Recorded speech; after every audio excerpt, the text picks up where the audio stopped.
mankasitraka anareo izay ary makahery anareo amin'ny asa zay ataonareo isanandro anadiovana an'ity renivohitra ny Madagasikara ity.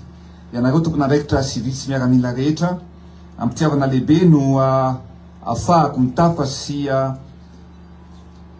anao an'izao alahateny manoloana anareo eto zao androany. Ny antony dia zava-dehibe loatra no mahavory atsika eto satria dia resaka indrindra ny fiara-miasa amin'ny firenena japonais zay andraisantsika ny reto fanomezana sy fitaovana hoentina anatsarana ny fanadiovana ny renivohitry Madagasikara. Be ny tanàna ny tenako teo aloha ary fantatro tsara izany andraikitra andrasan'ny vahoaka malagasy amin'ny fampandrosoana ny tsy tanàna zay mamitsika ity ary tsy tanàna fotsiny fa tanàna renivohitra zany hoe tokony fitaratra i Madagasikara. Zay no itodiako manokana aminao Andriamatoa PDS na ny président délégation spéciale satria ilaina famatorana, ilaina asa atao anatin'ny famendrehana, asa mifanakaiky vahoaka ary indrindra mamany olana. Zay no zavatra andrasana aminao Andriamatoa PDS.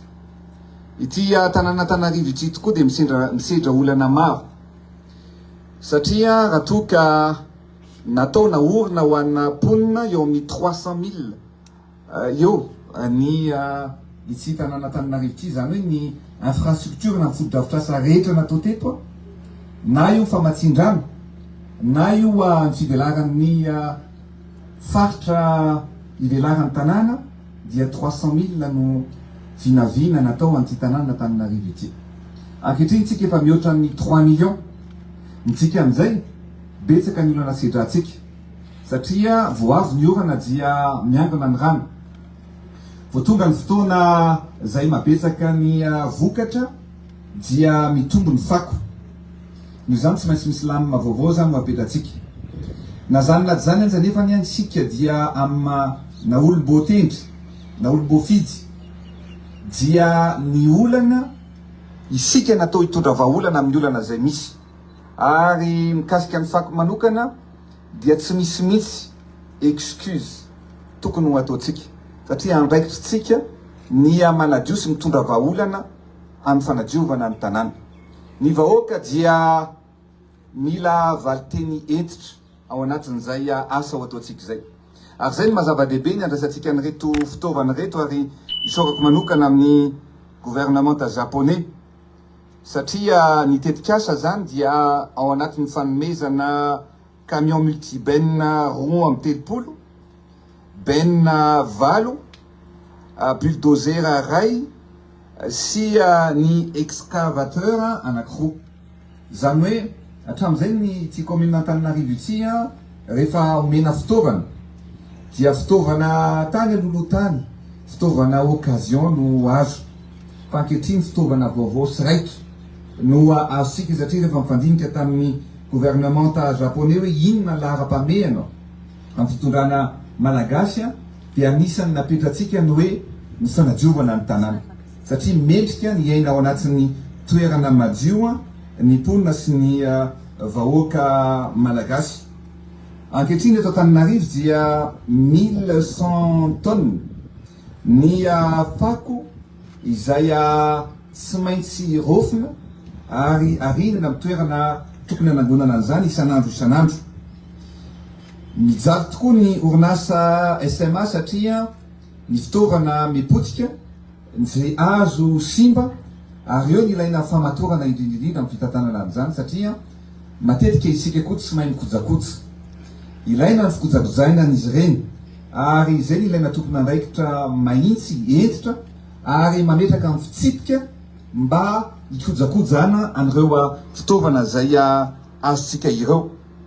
Ao anatin'ny foezaka zany dia ny fanamby apetraka aminao Andriamatoa PDS ny mpiara-miasa rehetra ao amin'ny SMA dia ao anatin'ny herinandro na 10 andro farafahaelany ao anatin'izao fahazahoana an'izao fitaovana zao dia tokony adio ny tanàna.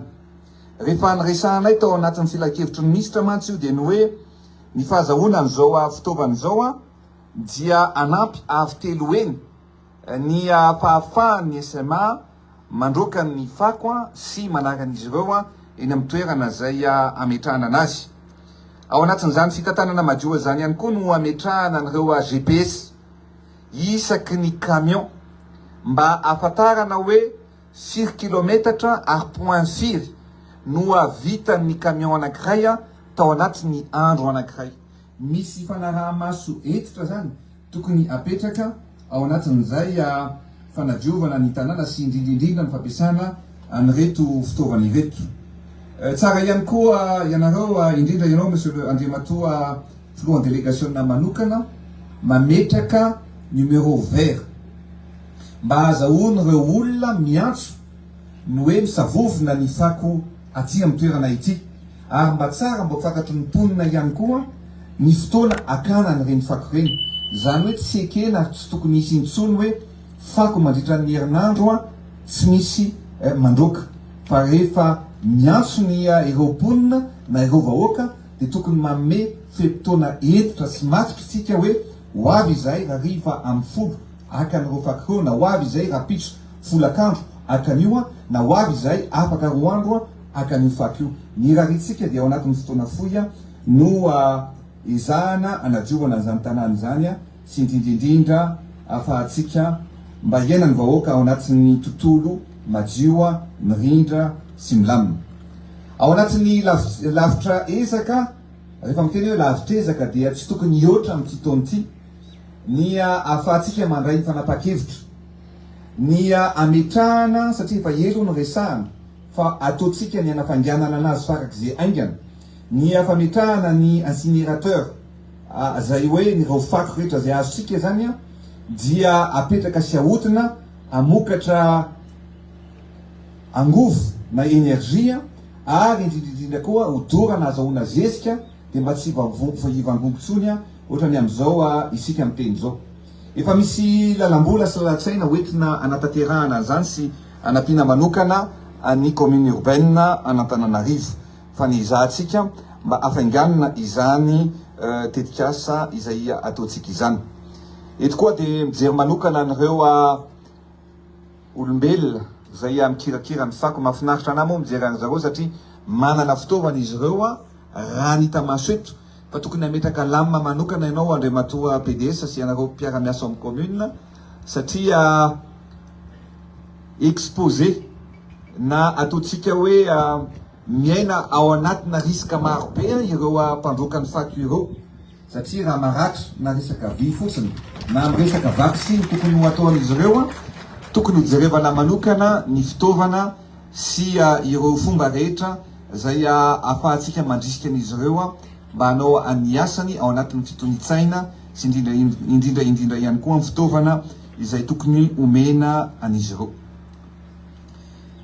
Ezakitsika andriamatoa PDS ianareo mpiara-miasa amin'ny commune rehetrarehetra, amea tanana anareo ny tenako, ijery iaraka aminareo ny fomba rehetra ahafahantsika manakaiky vahoaka mamany olana rehetra izay iainany vahoaka amin'ny lafiny rehetra, na reo lalakely na reo jiro zay atao eny amin'ny elakelan-trano, na ny fametrahana ny bloc sanitaire rehetra zay tokony ho ataontsika, indrindra ny fametrahana an'ireo toby fitsaboana rehetra mba izahantsika ny asiana ny fitsaboana maimaimpona ny aretina zay tokony ho apetraka amin'ny tanàna manokana anareo, ary iaraka hidina anareo eny amin'ireny tanàna rehetra reny ihany koa mba anamariana ny firaisapo sy ny famezan-tanana etitsika anarina sy etitsika indrindrindrindra ampandroso an'ity renivohitry Madagasikara ity.